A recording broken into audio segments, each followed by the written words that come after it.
Um, Welcome, Professor Goutam Ghoshal. Gautam Da has come to Malda College previously and he has always enlightened us with his visions, with his philosophy, with his oratory. And today we are going to listen to him uh, about Mother in the Cathedral, the spiritual drama, the poetic drama of T.S. Eliot, the martyrdom of Thomas à Becket. And Gautam Da, welcome to the session, and it's over to you. Thank you, Anuradha, for inviting me to participate in this seminar and to exchange my views. Can you hear me properly? Can you hear me? I can hear. I hope the students can also hear. Okay. Yes, So sir, I'm not, you're audible. so I'm not shouting too much. Is it okay? Okay, sir, fine. Yes, sir. Okay. So actually, I'm not a very great fan of T.S. Eliot's poetry. Not at all. My favorite poets are Whitman, Yeats, Rabindranath, and Sri Aurobindo. But I am a great fan of Eliot the critic, and also I appreciate the things he has done for modern drama, for modern poetic drama, because as poetry has turned more and more inward, subjective, uh, even the epic is accommodated into the lyric in Whitman's Leaves of Grass. So even the lyric is being accommodated in the epic. So like that, poetry is turning more and more subjective, and the trend is for the, as in the last talk, in the last discussion, they were talking of confessional poetry. It is confessional because it comes from the fountainhead of the spirit. And the dots are because it leaves much to the imagination of the readers, and it is part of the technique of compression, précis. So it leaves many things untold for the readers to know, because if we tell so much, because poetry is a very refined medium, it does not admit of too much speaking. It must be much in little. So I am a great fan of Eliot, the prose writer, the critic, and his experiments in poetic drama. Let me speak about what, in brief, what is his ideal of poetic drama. Because from the 1880s, Rabindranath, Yeats, Maeterlinck, they have been trying to bring back poetry on stage. But Eliot had a different kind of theory, and he was trying to revive poetry in drama on stage. And here's the gist of his theory. He said poetry must convey action and emotion at the same time. Like Christopher Fry has said in an article in Vogue, that poetry in the theater is the action of listening. As the cry in Macbeth, still it cried to all the house.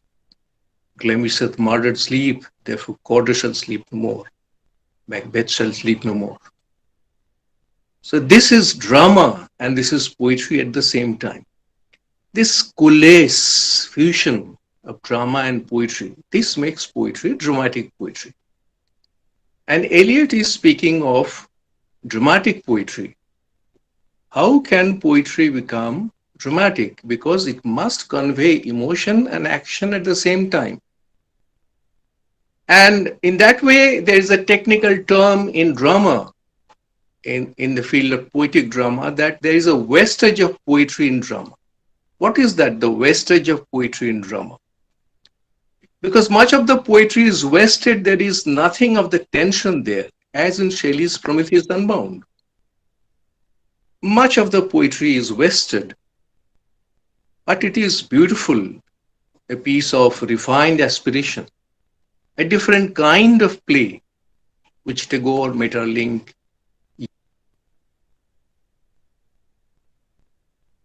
Sir, you have muted yourself.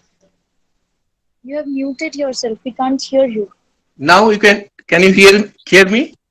Yes, sir. It's okay. It was automatically muted.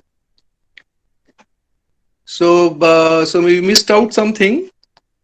I was speaking of the fusion of emotion and tension in a line which will convey action and emotion at the same time. And the third point is it has to be contemporary speech. So it has to be contemporary speech, it has to be poetry, and it has to be drama. Three things happening at the same time, Eliot.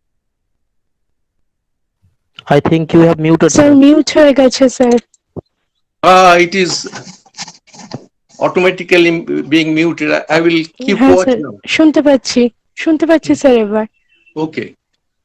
Now, there are three things to happen. It's not automatically. Someone is muting yourself. He's Pankaj Sadar. Can you Okay, hear sir. me? You, Yes, yeah, sir. sir. You can continue. So this is the three things have to happen simultaneously. It has to be action, it has to be emotion, and it has to be contemporary speech. So these are the three things on which Eliot was trying to experiment. And in 1935, he was called, it was a Pharmacy play. So it was a religious play. But because he was an artist, he was experimenting with the form of poetic drama. So he was trying to give something new in 1935 to the world of drama, a kind of model. And he went back to the past, to the Middle Ages, 1170, to the martyr of Thomas Becket, or the murder of Thomas Becket, and he interpreted it in terms of the basic spiritual aspects of life. Can you hear me? Can you hear me? Yes, sir. Yes, sir. Yes sir Yes, sir. Yes sir So you got the theoretical part of Eliot's poetic drama. Was it clear? Yes, sir. Hello? Yes, sir. Okay. So three things have to happen simultaneously: tension, emotion, and contemporary speech. So he went back. He was not willing to use blank verse because it would take away from contemporary speech. He chose the verse of everyman and mixed some kind of rhyme and prose, but even the prose is not prose. It is only prose by courtesy. It is poetic prose throughout.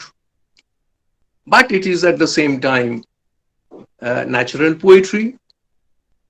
And in Riders to the Sea, the advantage was the speech of the Aran Island people were naturally poetic and naturally dramatic. So that was an advantage for Singh. But for other playwrights, you have to invent a speech which will be both action, emotion, and contemporary speech. So it is also a ritual drama. And there is a complaint against Eliot that the choric passages are too long.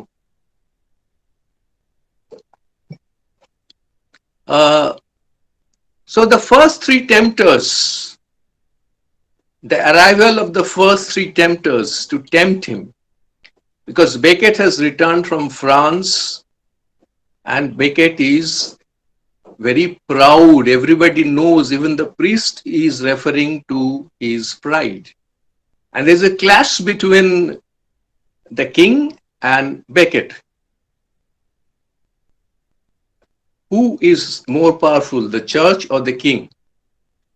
But Yeats observes that both Yeats and Raymond Williams, drama from Ibsen to Eliot, Raymond Williams and Yeats are united in their view that there is very little of the king, very little of the specification of the conflict between the king and Becket. What exactly is the nature of conflict? It is not clarified. This is according to Yeats and Raymond Williams. Now the tempters come, and it was difficult. In dramaturgy, it was difficult to present the tempters on the stage because the tempters follow the morality tradition, but they are not moralities. They don't have name. First tempter, second tempter, third tempter, fourth tempter. And the first three tempters are material. Becket has come back, and imagine his age. He was in his early 40s when he returned to England. He was born in 1118 and not slightly late. He was around 58. And at age 58, people still have plenty of the lower stuff. They drag him from behind. And the three tempters are tempting him on these issues. First is pleasure, because pleasure is extremely alluring. And the second and the third, they focus on power. And all these things are related. Money, ego, sex, or money, power, sex. They are the triune in the world of purification. So Becket is going through a process of purification, and the tempters are trying to test. And the tempters are Becket's own voices, subjective voices. Objectivized, but they are subjective voices, and dramatically it was difficult to present them on the stage. But maybe in the days of computer, people can do that much better. And Anuradha will be able to tell you better because she is a practicing playwright, and she will be able to tell you how it can be put on the stage. But basically they are subjective. The first tempter is sensual, physical, trying to draw back Becket to those past days when Becket enjoyed life. Becket enjoyed life, wine, women, everything. Because the priests, as Hemingway mocked the priest at the opening of Farewell to Arms in a wonderful irony. Priest always with girls, 1 against 5. So the priests are never looked upon as something very respected to the artists. So these are the temptations, and this is something like, in the words of another poet, another great epic poet, I quote 2 lines from him: as one who searches for his bygone self, as one who searches for his bygone self, and meets only the corpse of his desire. As one who searches for his bygone self at age 58 or 56 or 57, because the date of Becket's birth is slightly confused, 1118 or 1120. So as one who searches for his bygone self, the self of pleasure, the self of delight, sensual enjoyments, as one who searches for his bygone self and meets only the corpse of his desire. এখন ফিরে গিয়ে দেখছি সেই প্রলোভনগুলোর মৃতদেহ পড়ে আছে, প্রলোভনগুলো নেই, hopes of his desire. So Beckett is quickly out of this because they are dead bodies now. He can feel that they were there as one who searches for his bygone self and meets only the corpse of his desires. তার কামনার মৃতদেহগুলোকে সে feel করতে পারছে, and he says no to them quickly. But the fourth tempter is very subtle. It comes with spiritual temptation and long, eternal worship of the bhaktas throughout the centuries. And Matthieson, O.P. Matthieson calls it, M.O. Matthieson calls it, a martyr's crown as its reward. I will be a martyr, people will come to give flowers to my grave. So it is a subtle spiritual ego. Pride is only one form of ego. It's strange that Eliot uses the word pride so much, because pride is just one form of ego. There are 1,000 others. So this is a subtle suggestion which comes from the fourth tempter, and it is from his inside. It is subjective. And it tempts him to be low, humble, so that he becomes great. That is why I'm not very fond of false humility, because it's better to be proud than to be falsely humble. So this is because that way you can correct yourself quickly. But false humility, it is you don't see it that you are falsely humble. So, but throughout Eliot's language is poetry, is action, and even when the chorus halts the movement with the long passages, the women of Canterbury, they form a large part of the chorus. The tempters form chorus. Even the knights form chorus. And they have a purpose. Unlike the Greek chorus, they are Senecan. They are not interfering in the action. They are standing apart and suffering. So there is something in Beckett's personal victory, which has a link with humanity's improvement, with the church, with the improvement of the church, with the good of the church, with the good of humanity, because humanity is involvement in Beckett's purification. One man's victory can still save the world. There is something in Beckett's individual purification which has a link with the purification of humanity, because the vibration goes out from the leader. But the leader comes, as Eliot says, that a man comes to be martyred and he is martyred. But there is a subtle aspect in this, what I call self-giving in my title.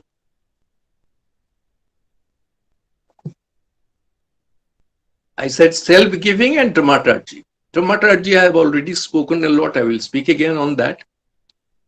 But what is this subtle self-giving, which you call sacrifice? Now, in between, there is a sermon where Beckett explains in prose. All the critics call it prose. That way, Sahajpat is also prose, you will say. But there are many lines in Sahajpat which is concealed poetry. Poetry wearing the apparels of prose. এত রাত্রে কে ডাকাটা কি করে? And it immediately raises you to something else. এত রাত্রে কে ডাকাটা কি করে? And question creates sublime, as Longinus has said. So that way, the prose of the sermon as interlude is not exactly prose proper. It is prose, but there is in the inspired clarification, there is in the inspired clarification of the theme of martyrdom an element of concealed poetry. Now, there are two kinds of poetic prose. One is poetic prose, কবিতার মতো গদ্য, and the other is কবিতা গদ্যের ছদ্মবেশ পড়ে নিয়েছে. Two kinds of poetic prose. One is poetic prose, lyrical prose, which we know. The other is poetry proper, but it has on a jacket of prose. You know, this happens in Budo Angla, Rabindranath Thakur's.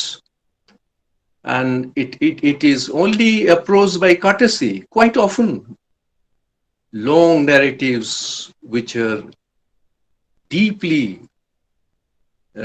poetic and rhythmic, and also speaking of subtler things, as much as the poet of Ruposhi Bangla.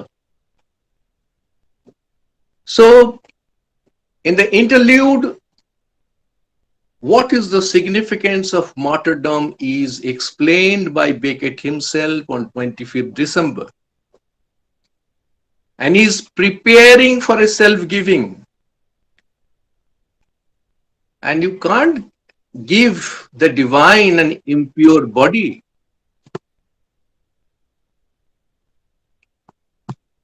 You can't give the divine an impure body and impure consciousness. The divine has to be given your best, and you must merge your will into his will so that your ego will not be there. Your ego will not be there. Like if you differentiate between Kamala Das's ego and Whitman's ego or Rabindranath's ego, you will know the difference. Kamala Das speaks of a lot from his personal sufferings. But in Whitman, the ego expands into a wide consciousness, a widening, a deepening, and a heightening of consciousness in Rabindranath. So, this is a merger which Beckett aspires, because only the merger will, according to Christian theory, only the merger with the will of God will make you capable of this sacrifice. And let me clarify you the difference between sacrifice and surrender. It's a very subtle difference, but there is a great difference. Sacrifice is self-immolation. Something, it is good. A man capable of sacrifice has left the animal behind him.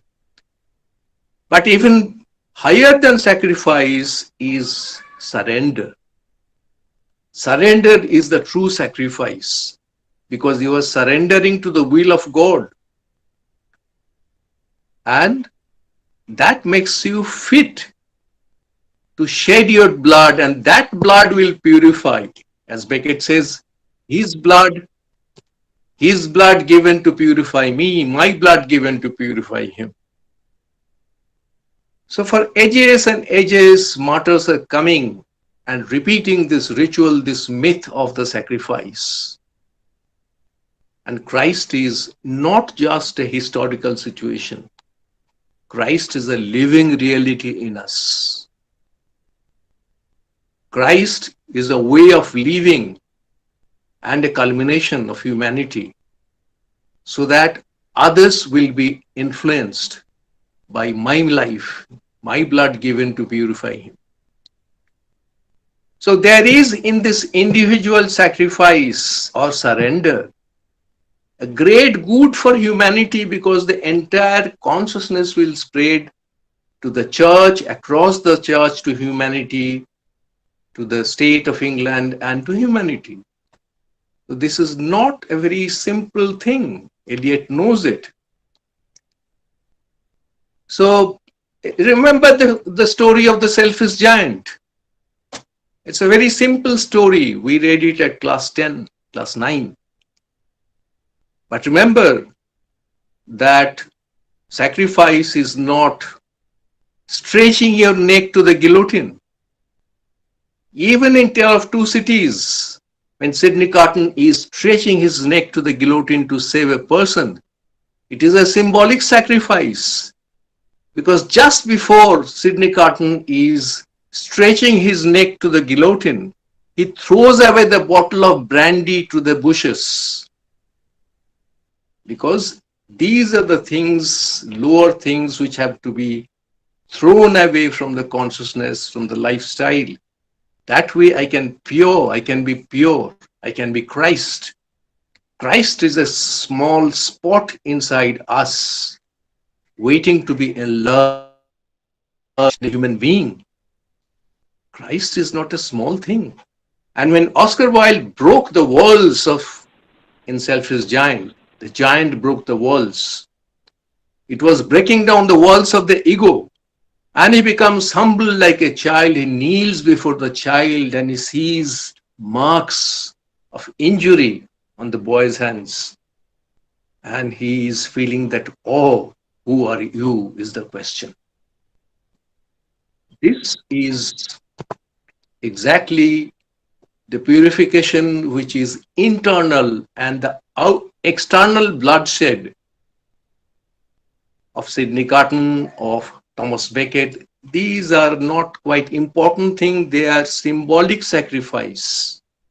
The basic sacrifice is the sacrifice of the ego. In Shakespeare and the Stoicism of Seneca, it's a beautiful essay by T.S. Eliot.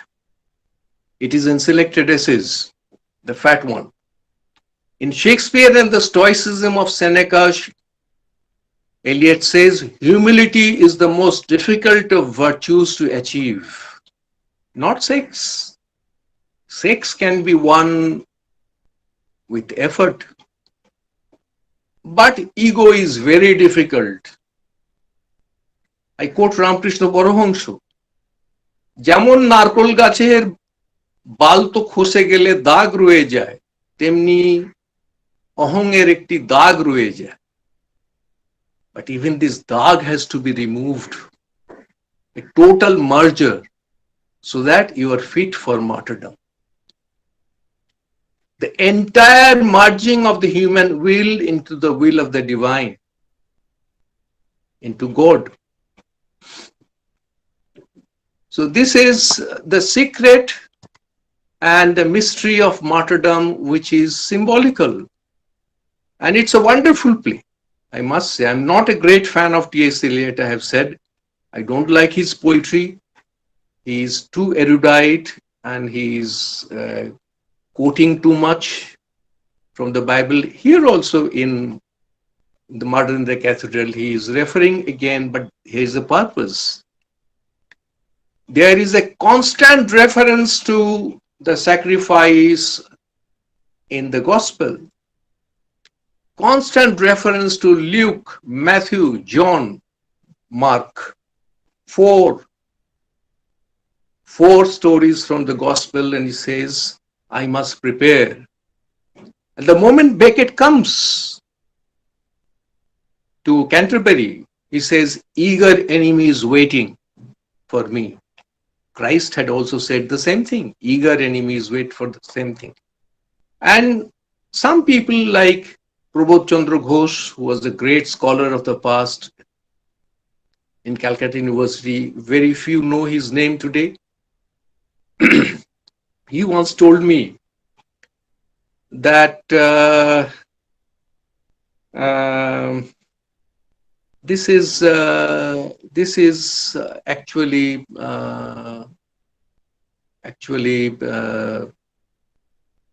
an abolition, a purification process, and it's a symbolic thing. And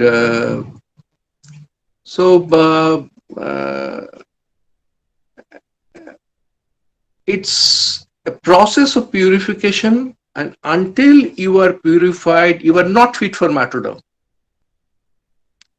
You can just go to the blade to the sword and say, kill me and I am a martyr. It's not that. Because whatever is killed inside you, the things, the things killed are all the things of the lower nature related to the ego. And the ego is related to the first two appeals of the tempters. It is related. Ego is related to these things. And so it will again drag him down. So he, in the sermon, he is fit.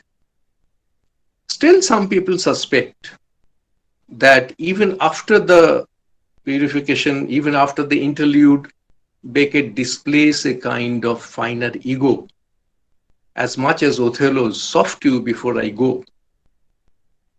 But that makes him human. So Eliot borrowed a lot from St. John, the entire Christ pattern. The entire Christ pattern was borrowed from St. John. But Eliot makes it a new kind of experiment. There are limitations. Every great art has limitations. People speak of Suchitra Mitra's limitations. So every great artist has limitations. And it is permissible now to speak of even Shakespeare's limitations. So that doesn't matter. Eliot carries the form of drama to a new level in 1935. That yes, drama can be subjective, because without poetry there can be no proper drama, because the inner life is totally kept in the blackout in prose drama. The dramas of Galsworthy, Grenville Barker, Shaw, Ibsen, the inner life is completely kept in the blackout. Whereas in such plays, in the plays of Tagore, in the plays of Maeterlinck, in the plays of Eliot, the advancement in Eliot is that he was trying to create also, to maintain also the element of tension in their poetry. Whereas in Gandhari Rabedon, there is nothing of drama. Gandhari is speaking at length, unendingly. And I don't criticize Tagore, because Tagore was not repeating Shakespeare. He was trying to attempt a new kind of form. Maeterlinck was trying to create a new form of art or drama. And in Shadowy Waters, Yeats was trying to create a new form of drama. But Eliot was the first to show that yes, poetry can be there on the stage. Poetry can be concealed poetry. Poetry can initiate action of the play, despite the fact that Modern the Cathedral is ritualistic play because of the long choric passages. But even then, the chorus has a great role to play, because there is an atmosphere to be created in Modern the Cathedral. And you will notice that the poetry of the chorus has an incantatory note. In Sanskrit, we call it mantrik. Incantation in Sanskrit is mantrik. There is a mantrik element in the choric passages of the Canterbury Women in Modern the Cathedral, and that creates an atmosphere, the religious atmosphere. Well, Eliot could have gone a bit deeper in exploring the inner psyche of Thomas Becket, the saint as tragic hero, but whatever he has done is quite enough to show us that, well, poetry can be brought back to stage. Man is not one man, but many men within one man. because there are the subliminal layers. Eliot indicates, at least suggests, some subliminal planes of Beckett throughout his speeches. And there is also that interpenetration of speech and action. That is what drama requests. The interpenetration of speech and action. So you will see there is a short exchanges of speeches between Reginald and Thomas Becket. When Reginald comes to kill him, there's a brief exchanges of words. That means the interpenetration of action and poetry, action and drama, emotion and action. So that way it's a great contribution to drama, and for those practicing playwrights of today, Murder in the Cathedral is a great play. And it is called a religious play, naturally, because it speaks much of the religious aspect of spiritualism.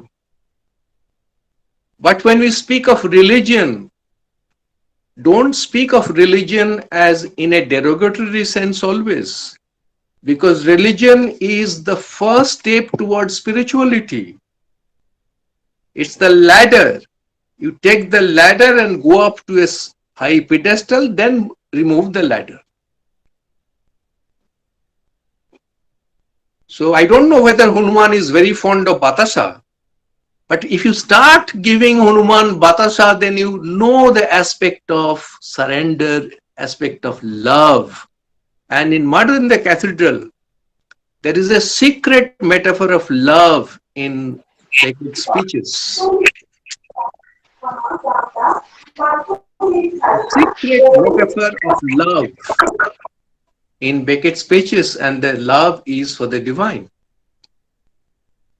So in many ways, it is a very subtle. Eliot's tactics or Eliot's attitude is, he sees religious aspects or sometimes spiritual aspects in terms of the intellect. Now there is too much of the intellect interfering in his religious themes, in his spiritual themes. That affects. But many people appreciate that. This interference of the intellect, but still it is a higher rationality, a higher intellect that Eliot uses in his poetry and drama. And not that Eliot is often an inferior poet, as Duchess has said, a great minor poet. No, he has great moments, even in Westland. The best passage in Westland is where the three priests are moving forward, and there is somebody who is coming behind them, hooded, mantled. Who is the third who always walks beside me?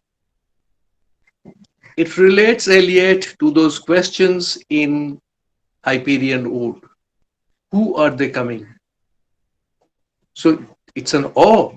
It's as much an awe as the giant's question, who are you, in Selfish Giant? So the whole play is about purification, the inner war without escape, and this purification of the leader is needed for the purification of the world, for the betterment of the world, because no change can be so radical as the revolution attempted in the change of consciousness. No change can be so radical as the revolution attempted in the change of consciousness. And Eliot was trying to do that in 1935 through the play, and the play has some limitations. The play cannot be confessional. It cannot be Kamala Das's poetry, addressing straight to the audience. So, and even in Eliot's poetry, we'll see dots here and there. And as my previous speaker was trying to explain that, the dots are part of the restraint of the poet. You won't speak much. You will indicate. And also, there is a demand from the audience that you know what I want to mean by these dots. So this is, let me summarize the whole thing. First, I spoke of the theory of new drama, the return of the poetic drama on stage, because I've said Rabindranath, Yeats, Maeterlinck, and Stephen Phillips were writing on the stage, but Eliot was trying to do something more intellectual, more specific about the return of poetry in a new age, in a new way, keeping the contemporary speech intact. Because I can't speak like Macbeth on a modern stage. And also he takes us back to the Middle Age. Still, the speeches in Modern the Cathedral are quite close to the contemporary speech and poetry at the same time. Concealed poetry, as I have said. And I've spoken of two kinds of lyrical prose. One is poetry proper and one is lyrical prose. Then about the chorus, I have already said that there are plenty of choric elements in the play and they are more passive than active. Many people suggest that they could have been more active in the Greek manner, but Eliot was aiming at something different. You must know what the author is trying to do. The true art of criticism is not to demand from a writer what he can't give us, but what he can give us. The true spirit of criticism is to ask from a critic, from a writer, from an artist, what he or she can give us, not what he or she can't give us.